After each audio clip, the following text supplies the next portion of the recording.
माघ पुनीता संग गंगा शुभ्र ज्योति समाए। सत्कर्मों की वर्षा होती हरि कृपा बरसाए। पुण्य सलीला संग प्रवाहित निर्मल होती चेत। भक्ति भाव के सिंधु में तजदी माया प्रेत। हरे कृष्णा। माघ मास की पूर्णिमा की आप सभी भक्तों को हार्दिक शुभकामनाएं। लक्ष्मी नारायण भगवान की कृपा सदा सर्वदा आपके ऊपर बनी रहे। माघ मास की पूर्णिमा का विशेष ही महत्व है। यह दिन केवल चंद्रमा की पूर्णता का ही प्रतीक नहीं, बल्कि आत्मा की शुद्धि और परम तत्व की प्राप्ति का भी अवसर होता है। शास्त्रों में वर्णित है कि इस दिन गंगा, यमुना और सरस्वती के संगम में स्नान करने से जन्म जन्मांतर के पापों से मुक्ति मिलती है। और इस तिथि का संबंध केवल बाहरी स्नान से ही नहीं, बल्कि अंतःकरण की शुद्धि से भी जुड़ा हुआ है। पौराणिक कथाओं में माघ पूर्णिमा की महिमा अनेक प्रकार से वर्णित है। देवगण इस पावन तिथि में तीर्थों में वास करते हैं और साधक के प्रत्येक शुभ कार्य का सहस्त्र गुना फल प्रदान करते हैं। व्रत, दान, पूजा और संकल्प के द्वारा जीवन को पवित्र बनाने का ये परम अवसर होता है। खास तौर पर इस दिन भगवान विष्णु और भगवान शिव की उपासना अत्यंत ही फलदायी होती है। तो प्रिय भक्तजनों, आज इस पवित्र अवसर पर मैं आपको सुनाने जा रही हूँ भगवान शिव और लक्ष्मी नारायण भगवान की बड़ी ही पवित्र कथाएं, संपूर्ण पूर्णिमा की कथा। तो प्रिय भक्तजनों, आप इन कथाओं को पूरा पूरा जरूर सुनिए। कलयुग में जहाँ पाप और अधर्म का प्रभाव बढ़ता जा रहा है, वहीं पर माघ पूर्णिमा कथा का श्रवण अमृत स्नान के समान है। शास्त्रों में कहा गया है, जो भी व्यक्ति श्रद्धा भाव से पुण्य काल में धर्म कथाओं का श्रवण करता है, उसके जन्म जन्मांतर के पाप नष्ट हो जाते हैं और सभी मनोकामनाएं पूरी होती हैं। जो व्यक्ति इस दिन पवित्र नदियों में स्नान ना कर पाए, लेकिन अगर वह व्यक्ति सच्चे मन से भगवान की कथा सुन ले, तो वह भी बिना स्नान किए वही पुण्य प्राप्त कर लेता है। क्योंकि कथा श्रवण से आत्मा शुद्ध होती है। जहाँ धर्म चर्चा होती है, वहाँ स्वयं नारायण भगवान का वास होता है। और आप भी अपने जीवन में नारायण भगवान का आशीर्वाद प्राप्त करने के लिए वीडियो को लाइक करके कमेंट बॉक्स में नारायण भगवान की जय जरूर जरूर लिखिए। जय श्री गणेश। नंद गांव में चंद्रमा की शीतल किरणें चारों ओर लोग फैला रही थी। गोकुल वासियों की आंगन में दीपों की मृदु ज्योति झिलमिला रही थी। नंद भवन में मैया यशोदा अपनी गोद में नन्हे कान्हा को सुलाने का प्रयास कर रही थी, किंतु बाल गोपाल की चंचल आंखों में नींद आ ही नहीं रही थी। माँ, क्या तुम जानती हो कि माघ पूर्णिमा का कितना बड़ा महात्म्य है? श्री कृष्ण ने अपने मधुर स्वर से कहा। तब मैया यशोदा ने स्नेह भरी दृष्टि से अपने लल्ला को निहारते हुए मुस्कुराई। लल्ला, तू ही तो सब कुछ जानता है, तू ही बता, इस पावन तिथि का रहस्य क्या है? तब श्री कृष्ण ने मंद मंद मुस्कान के साथ अपनी मोहक वंशी के साथ खेलते हुए कहा, माँ, ये कथा सुनने से समस्त पाप नष्ट हो जाते हैं, जीवन में सुख समृद्धि आती है और अंत में परम धाम की प्राप्ति होती है। आओ मैया, मैं तुम्हें एक दिव्य कथा सुनाऊं, जो माघ पूर्णिमा के पुण्य का प्रमाण है। तब यशोदा मैया ने प्रेम पूर्वक अपने कान्हा को गोद में बिठाया और फिर श्री कृष्ण ने अपनी मधुर वाणी में उस दिव्य कथा का आरंभ किया। सौभाग्य की प्राप्ति के लिए स्त्रियों को 32 पूर्णमासियों का व्रत करना चाहिए। इस व्रत के करने से स्त्रियों को सौभाग्य संपत्ति मिलती है। यह व्रत अचल सौभाग्य देने वाला है और भगवान शिव के प्रति मनुष्य मात्र की भक्ति को बढ़ाने वाला है। तब यशोदा जी कहने लगी, हे कृष्ण, सबसे पहले इस व्रत को मृत्यु लोक में किसने किया, इसके विषय में मुझे बताइए। तब श्री कृष्ण कहने लगे, नर्मदा नदी के तट पर शुभव्रत नामक ब्राह्मण विद्वान रहते थे, लेकिन वे काफी लालची थे। इनका लक्ष्य किसी भी तरह की धन कामना था और ऐसा करते करते ये समय से पहले ही वृद्ध दिखने लगे। कई बीमारियों की चपेट में आ गए। इसी बीच उन्हें अंतर्ज्ञान हुआ कि उन्होंने पूरा जीवन तो धन कमाने में बिता दिया, अब जीवन का उद्धार कैसे होगा। इसी क्रम में उन्हें माघ माह में स्नान का महत्व बताने वाला एक श्लोक याद आ गया। इसके बाद स्नान का संकल्प लेकर ब्राह्मण नर्मदा नदी में स्नान करने लगे। करीब 9 दिनों तक स्नान करने के बाद उनकी तबीयत ज्यादा खराब हो गई और मृत्यु का समय आ गया। वे सोच रहे थे कि जीवन में कोई भी सत्कार्य न करने के कारण उन्हें नरक का दुख भोगना होगा, लेकिन वास्तव में मात्र 9 दिनों तक माघ मास में स्नान करने के कारण उनको मोक्ष की प्राप्ति हुई। भगवान विष्णु की गजेंद्र मोक्ष की सभी मनोकामनाओं को पूरी करने वाली कथा। भगवान अपने भक्त की परीक्षा तो लेते हैं, लेकिन उसकी भक्ति को देखकर नंगे पांव ही दौड़े चले आते हैं। अति प्राचीन काल की बात है। द्रविड़ देश में एक पांड्य वंशी राजा राज्य करते थे। उनका नाम इंद्रदमुन था। वे भगवान की आराधना में अपना अधिक समय व्यतीत करते थे। यद्यपि उनके राज्य में सभी और सुख शांति थी। प्रजा प्रत्येक रीति से संतुष्ट थी। तभी राजा इंद्रदमुन अपना समय राज कार्य में कम दे पाते थे। वे कहते थे कि भगवान विष्णु ही मेरे राज्य की व्यवस्था करते हैं, अतः वे अपने परम प्रभु की उपासना में ही हमेशा लीन रहते। राजा इंद्रदमुन के मन में आराध्य आराधना की लालसा दिन प्रतिदिन बढ़ती जा रही थी। इस कारण वे राज्य को त्याग कर मलय पर्वत पर रहने लगे। उनका वेश तपस्वियों जैसा था। सिर के बाल बढ़कर जटा के रूप में हो गए। वे निरंतर परब्रह्म परमात्मा की आराधना में तल्लीन रहते। उनके मन और प्राण भी श्री हरि के चरण कमलों में मधुकर बने रहते। इसके अतिरिक्त उन्हें जगत की कोई वस्तु नहीं सुहाती। उन्हें राज्य, कोष, प्रजा, पत्नी आदि प्राणी यह पदार्थ की स्मृति भी न होती थी। एक बार की बात है, राजा इंद्रदमुन प्रतिदिन की भांति स्नान से निवृत्त होकर सर्व समर्थ प्रभु की उपासना में लीन थे।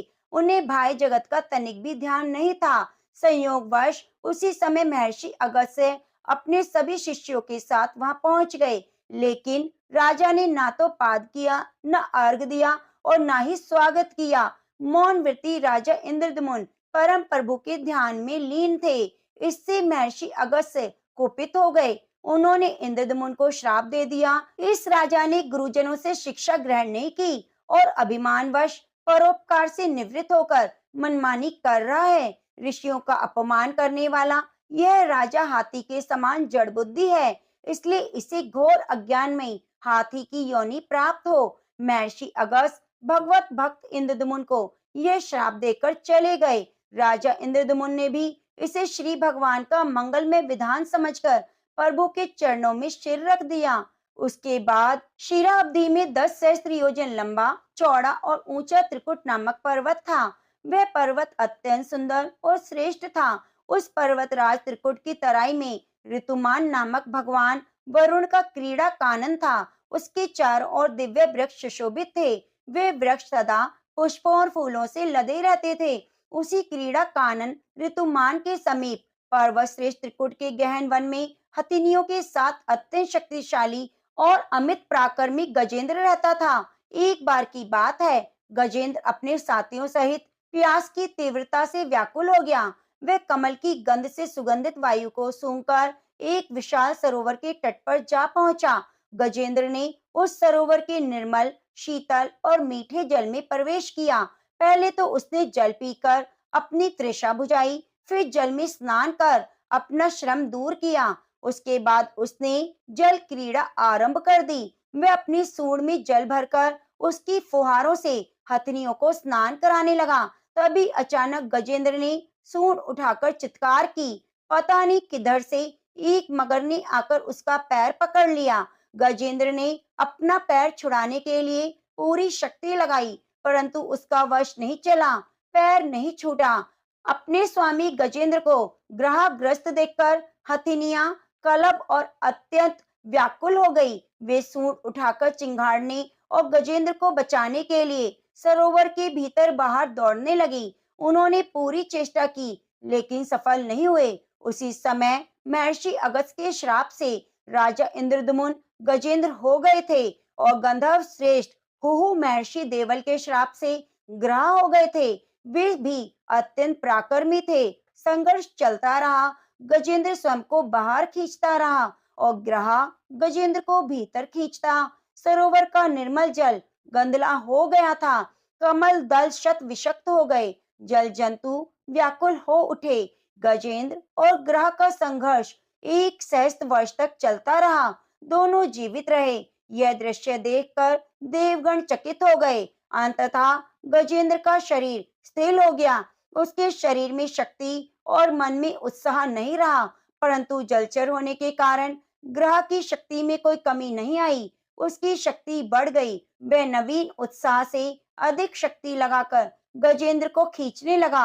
असमर्थ गजेंद्र के प्राण संकट में पड़ गए। उसकी शक्ति और पराक्रम का अहंकार चूर चूर हो गया। वह पूर्णतया निराश हो गया, किंतु पूर्व जन्म की निरंतर भगवत आराधना के फलस्वरूप उसे भगवत स्मृति हो आई। उसने निश्चय किया कि मैं कराल काल के भय से चराचर प्राणियों के शरण सर्व समर्थ प्रभु की शरण ग्रहण करता हूँ। इस निश्चय के साथ गजेंद्र मन में एकाग्र कर पूर्व जन्म में सीखे श्रेष्ठ स्तोत्र द्वारा परम प्रभु की स्तुति करने लगा।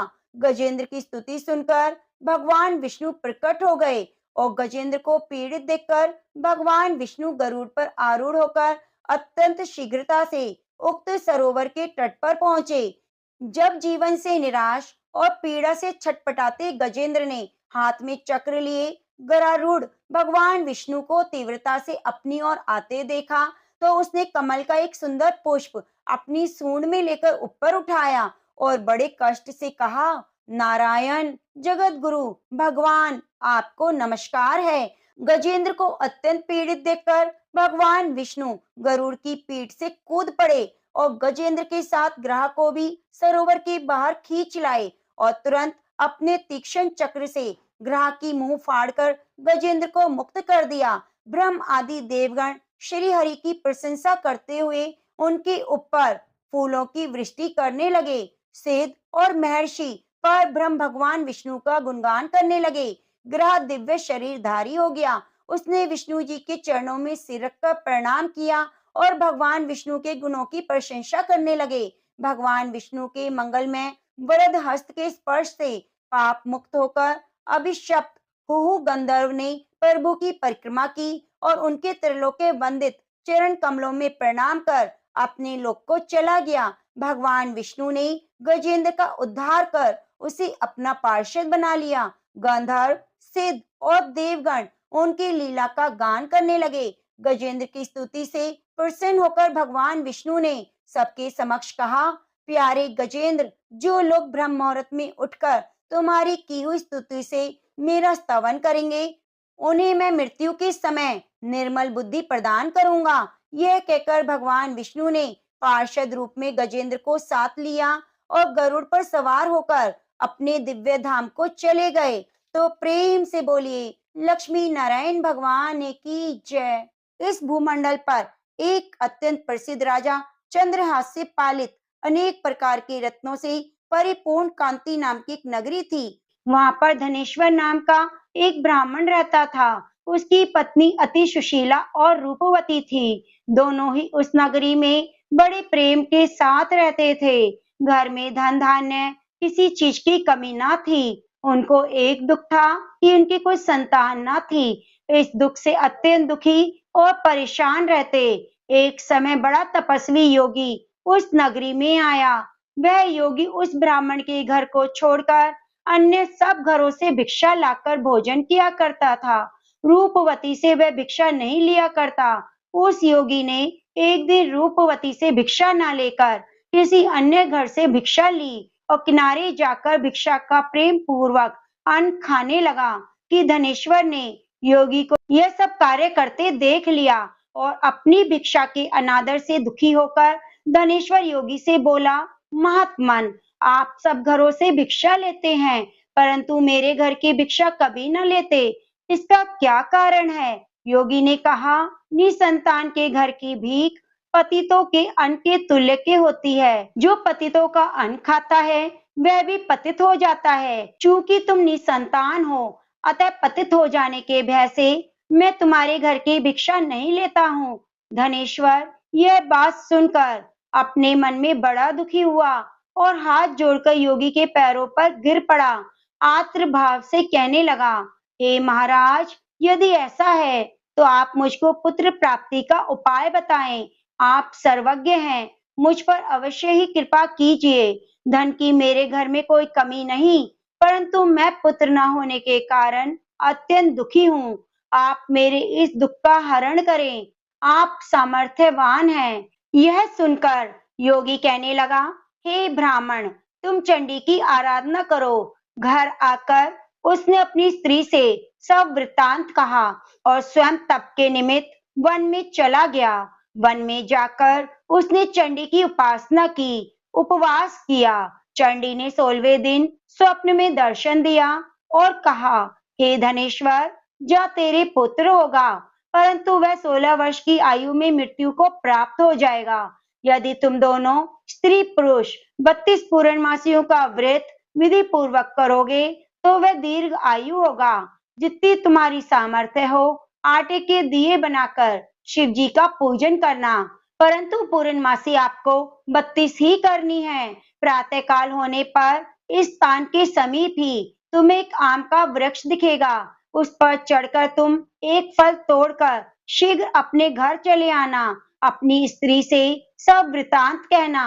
ऋतु स्नान के बाद वह स्वच्छ होकर श्री शंकर जी का ध्यान करके उस फल को खा लेगी। तब शंकर भगवान की कृपा से उसको गर्भ हो जाएगा। जब वह ब्राह्मण प्रातःकाल उठा तो उसने उस स्थान के पास ही एक आम का वृक्ष देखा, जिस पर एक अत्यंत सुंदर आम का फल लगा हुआ था। उस ब्राह्मण ने उस आम के वृक्ष पर चढ़कर उस फल को तोड़ने का प्रयत्न किया, परंतु वृक्ष पर कई बार प्रयत्न करने पर भी न चढ़ पाया। तब तो उस ब्राह्मण को बहुत चिंता हुई और विघ्न विनाशक श्री गणेश की वंदना करने लगा। हे दयानिधे, अपने भक्तों के विघ्नों का नाश करके उनके मंगल कार्य को करने वाले, दुष्टों का नाश करने वाले, रिद्धि सिद्धि देने वाले, आप मुझ पर कृपा करके इतना बता दें कि मैं कैसे अपने मनोरथ को पूर्ण करूं। आप मुझे शक्ति दें। इस प्रकार गणेश जी की प्रार्थना करने पर उनकी कृपा से धनेश्वर वृक्ष पर चढ़ गया। उस ब्राह्मण ने उस आम के वृक्ष पर चढ़कर उस फल को तोड़ने का प्रयत्न किया, परंतु वृक्ष पर कई बार प्रयत्न करने पर भी नहीं चढ़ पाया। तब तो उस ब्राह्मण को बहुत चिंता हुई और उसने विघ्न विनाशक श्री गणेश जी की वंदना की। हे दयानिधे, अपने भक्तों के विघ्नों का नाश करके उनके मंगल कार्य को करने वाले, दुष्टों का नाश करने वाले, रिद्धि सिद्धि देने वाले, आप मुझ पर कृपया करके इतना बल दें कि मैं अपने मनोरथ को पूर्ण कर सकूं। इस प्रकार गणेश जी की प्रार्थना करने पर उनकी कृपा से धनेश्वर वृक्ष पर चढ़ गया और एक अति सुंदर आम का फल देखा। उसने विचार किया, जो वरदान से फल मिला था वह यह है, यह कोई और फल दिखाई नहीं देता। उस धनेश्वर ब्राह्मण ने जल्दी से फल को तोड़कर अपनी स्त्री को लाकर दिया और उसकी स्त्री ने अपने पति की कथा अनुसार उस फल को खा लिया और गर्भवती हो गई। देवी जी की असीम कृपा से एक अत्यंत सुंदर पुत्र उत्पन्न हुआ। उसका नाम देवीदास रखा गया। माता पिता के हर्ष और शोक के साथ वह बालक शुक्ल पक्ष के चंद्रमा की भांति अपने पिता के घर में बढ़ने लगा। भवानी की कृपा से वह बालक बहुत ही सुंदर, सुशील और विद्या पढ़ने में बहुत निपुण हो गया। दुर्गा जी की आज्ञा के अनुसार उसकी माता ने 32 पूर्णमासी का व्रत रखना आरंभ कर दिया था, जिससे उसका पुत्र बड़ी आयु वाला हो जाए। 16वां वर्ष लगते ही देवीदास के माता पिता को बड़ी चिंता हो गई कि कहीं उनके पुत्र इस समय मृत्यु को प्राप्त ना हो जाएं। इसलिए उन्होंने अपने मन में विचार किया, यदि यह दुर्घटना उनके सामने हो गई तो वे कैसे सहन करेंगे। उन्होंने देवीदास के मामा को बुलाया और कहा, हमारी इच्छा है कि देवीदास 1 वर्ष तक काशी में जाकर विद्या का अध्ययन करे और उसको अकेला भी नहीं छोड़ना चाहिए। इसलिए तुम साथ में चले जाओ और 1 वर्ष के बाद इसको वापस लौटा लाना। सब प्रबंध करके उसके माता पिता ने काशी जाने के लिए देवीदास को एक घोड़े पर बिठाकर उसके मामा को उसके साथ कर दिया, किंतु यह बात उसके मामा और किसी को पता नहीं थी। धनेश्वर ने सपत्नीक अपने पुत्र की मंगल कामना और दीर्घायु के लिए भगवती दुर्गा की आराधना और पूर्णमासी का व्रत आरंभ कर दिया। इस प्रकार बराबर 32 पूर्णमासी का व्रत पूरा किया। कुछ समय बाद एक दिन वह दोनों मामा भांजे मार्ग में रात्रि बिताने के लिए किसी ग्राम में ठहरे हुए थे। उस दिन उस गांव में एक ब्राह्मण की अत्यंत सुंदरी, सुशीला, विदुषी, गुणवती कन्या का विवाह होने वाला था। जिस धर्मशाला के अंदर वर और उसकी बारात ठहरी हुई थी, उसी धर्मशाला में देवीदास और उसके मामा भी ठहरे हुए थे। संयोगवश कन्या को तेल आदि चढ़ाकर मंडप आदि का कृत्य किया गया, तो लग्न के समय वर को धनुर्वात हो गया।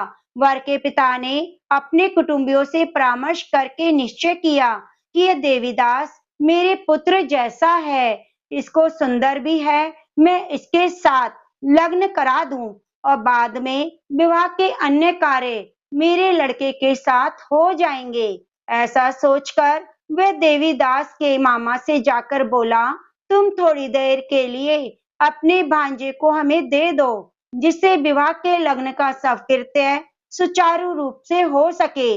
तब उसका मामा कहने लगा, जो कुछ भी मधुपर्क आदि कन्यादान के समय वर को जो भी धन मिले वह सब हमें दे दिया जाए, तो मेरा भांजा इस बारात का दूल्हा बन जाएगा। यह बात वर के पिता ने स्वीकार कर ली। उसने अपने भांजे को वर बनने के लिए भेज दिया और उसके साथ सभी विवाह कार्य रात्रि में विधि पूर्वक संपन्न हो गए।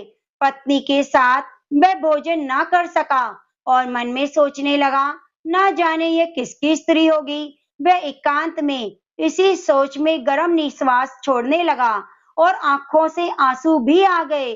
तब वधू ने पूछा, क्या बात है, आप इतने उदासीन और दुखी क्यों हो? तब उसने सभी बातें वर के पिता और मामा में जो हुई बता दी। तब कन्या कहने लगी, ब्रह्म विवाह के विपरीत कैसे हो सकता है?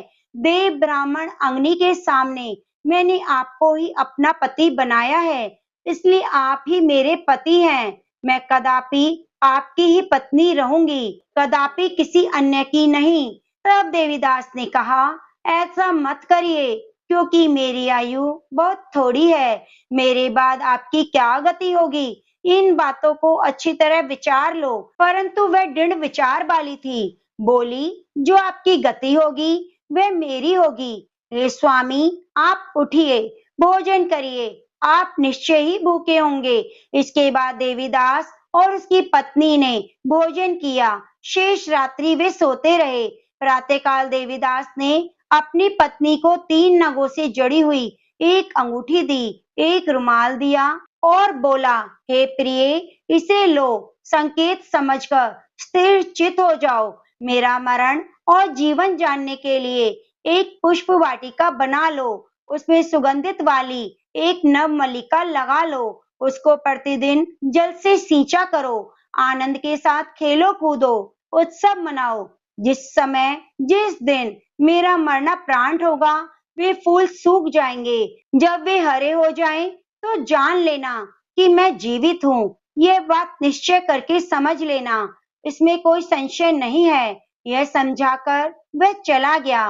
प्रातःकाल होते ही वहां पर गाजे बाजे बजने लगे। जिस समय विवाह के कार्य समाप्त करने के लिए वर और बाराती मंडप में आए, तो कन्या ने वर को भली प्रकार से देखकर अपने पिता से कहा, यह मेरा पति नहीं, मेरा पति वही है जिसके साथ रात्रि में मेरा पानी ग्रहण हुआ था। इसके साथ मेरा विवाह नहीं हुआ। यह वह नहीं है, यदि है तो बताए, मैंने इसको क्या दिया। मधुपर्क और कन्यादान के समय जो मैंने भूषण दिए उन्हें दिखाए।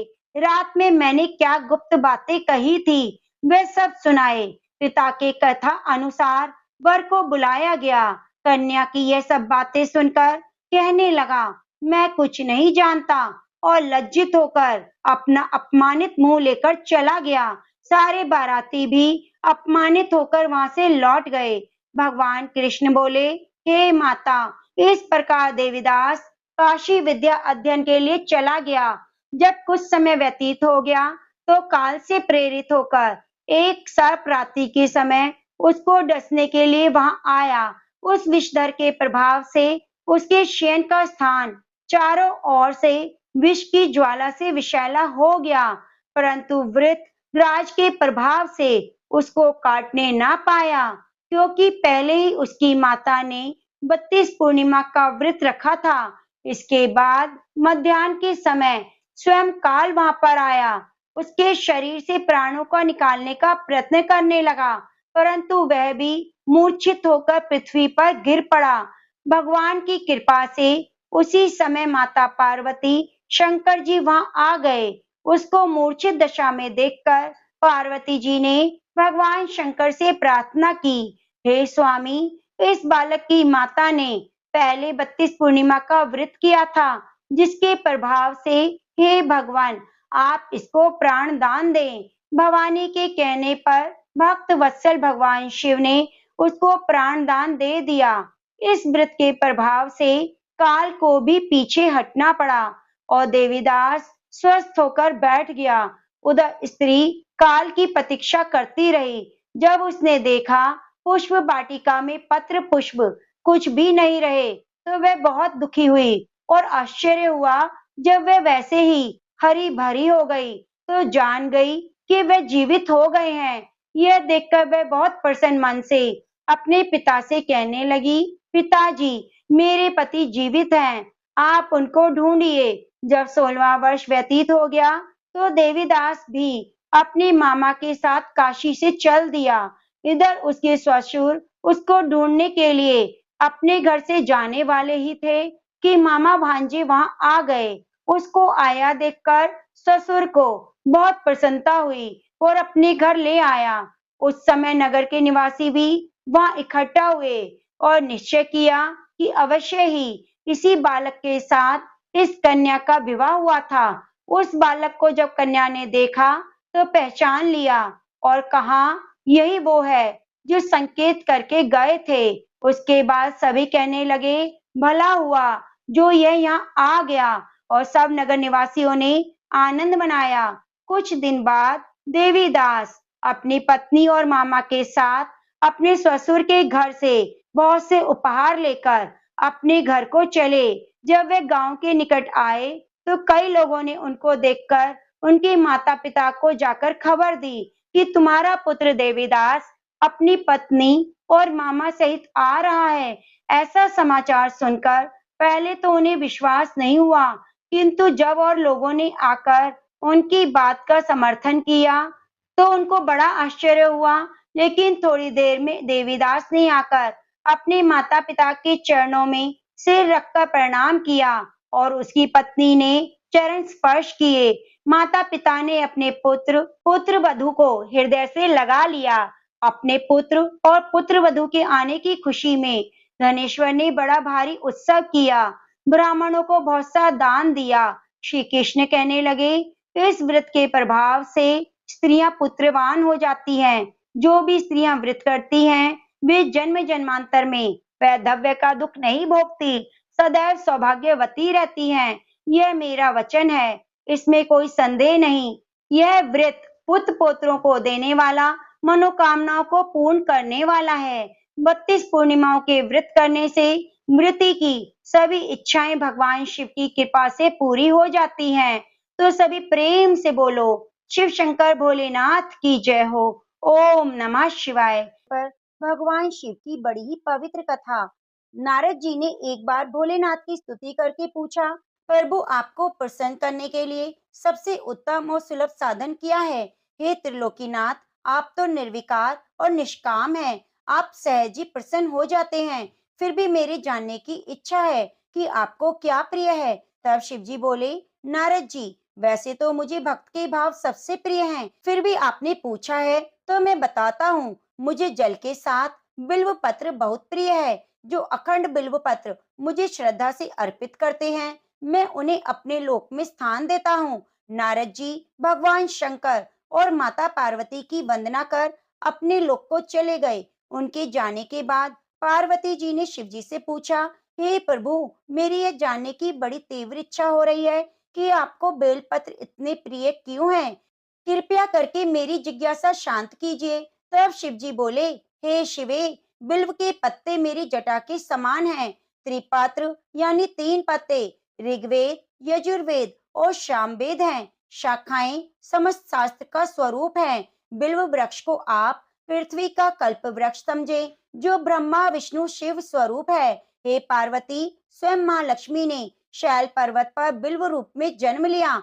इस कारण भी बेल का वृक्ष मेरे लिए अति प्रिय है। माँ लक्ष्मी ने बिल्व का रूप धरा, यह सुनकर पार्वती जी कौतूहल में पड़ गईं। पार्वती जी कौतूहल से उपजी जिज्ञासा को रोक ना पाई। उन्होंने पूछा, देवी लक्ष्मी ने आखिर बिल्व वृक्ष का रूप क्यों लिया? आप ये कथा विस्तार से बताइए। भोलेनाथ ने देवी पार्वती को कथा सुनाना शुरू किया। हे देवी, सतयुग में ज्योति रूप में मेरे अंश का रामेश्वर लिंग था। ब्रह्म आदि देवों ने उसका विधिवत पूजन अर्चन किया। इसका परिणाम यह हुआ कि मेरे अनुग्रह से वाणी देवी सबकी प्रिय हो गई। वे भगवान विष्णु को सतत प्रिय हो गई। मेरे प्रभाव से भगवान केशव के मन में बाग देवी के लिए जितनी प्रीति उपजी, वे स्वयं लक्ष्मी जी को नहीं भाई। लक्ष्मी देवी का श्री हरि के प्रति मन में कुछ दुर्भाव पैदा हो गया। वे चिंतित और रुष्ट होकर चुपचाप परम उत्तम श्री शैल पर्वत पर चली गई। वहां तप करने का निर्णय किया। उत्तम स्थान का चयन करने लगी। माँ लक्ष्मी ने उत्तम स्थान का निश्चय करके मेरे लिंग विग्रह की उग्र तपस्या आरंभ कर दी। उनकी तपस्या कठोरतम होती जा रही थी। समय बाद माँ लक्ष्मी जी ने मेरे लिंग विग्रह से थोड़ा धर्म में एक वृक्ष का रूप धारण कर लिया। अपने पत्तों और पुष्पों द्वारा निरंतर मेरा पूजन करने लगी। इस तरह से लक्ष्मी जी ने 1 करोड़ वर्ष तक घोर आराधना की। अंततः उन्हें मेरा अनुग्रह प्राप्त हुआ। मैं वहां प्रकट हुआ और देवी से इस घोर तप की आकांक्षा पूछकर वरदान देने को तैयार हुआ। महालक्ष्मी ने मांगा कि श्री हरि के हृदय में मेरे प्रभाव से बाग देवी के लिए जो स्नेह हुआ है वे समाप्त हो जाए। शिव जी बोले, मैंने महालक्ष्मी को समझाया कि श्री हरि के हृदय में आपके अतिरिक्त किसी और के लिए प्रेम नहीं, बाग देवी के प्रति उनका प्रेम नहीं अपितु श्रद्धा है। यह सुनकर लक्ष्मी जी प्रसन्न हुई और पुनः श्री विष्णु जी के हृदय में स्थित होकर उनके साथ विहार करने लगी। पार्वती जी माँ लक्ष्मी के हृदय का एक बड़ा विकार दूर हुआ। इस कारण हरिप्रिया उसी वृक्ष रूप में सदा के लिए अतिशय भक्ति से भरकर यत्न पूर्वक मेरी पूजा करने लगी। हे पार्वती, इसी कारण बिल्व का वृक्ष, उसके पत्ते, फल, फूल आदि मुझे बहुत ही प्रिय हैं। मैं निर्जन स्थान में बिल्व वृक्ष का आश्रय लेकर रहता हूँ। बिल्व वृक्ष को सदा तीर्थ मानो, सभी देवों में देव मानो, इसमें तनिक भी संदेह नहीं। बिल्व पत्र, बिल्व फूल, बिल्व वृक्ष, बिल्व काष्ठ के चंदन से जो मेरा पूजन करता है, वह भक्त मुझे बहुत ही प्रिय है। बिल्व वृक्ष को शिव के समान ही समझो। वह मेरा शरीर है। जो बिल्व पर चंदन से मेरा नाम अंकित करके मुझे अर्पण करता है, मैं उसे सभी पापों से मुक्त करके अपने लोक में स्थान देता हूँ। हे देवी, उस व्यक्ति को स्वयं लक्ष्मी जी भी नमस्कार करती हैं, जो बिल्व से मेरा पूजन करता है। जो बिल्व मूल में प्राण छोड़ता है, उसको रुद्र देह प्राप्त होती है और ऐसे मनुष्य पर माँ लक्ष्मी की कृपा सदा बनी रहती है और साथ साथ भगवान नारायण की भी कृपा प्राप्त होती है। तो प्रेम से बोलो, लक्ष्मी नारायण भगवान की जय हो।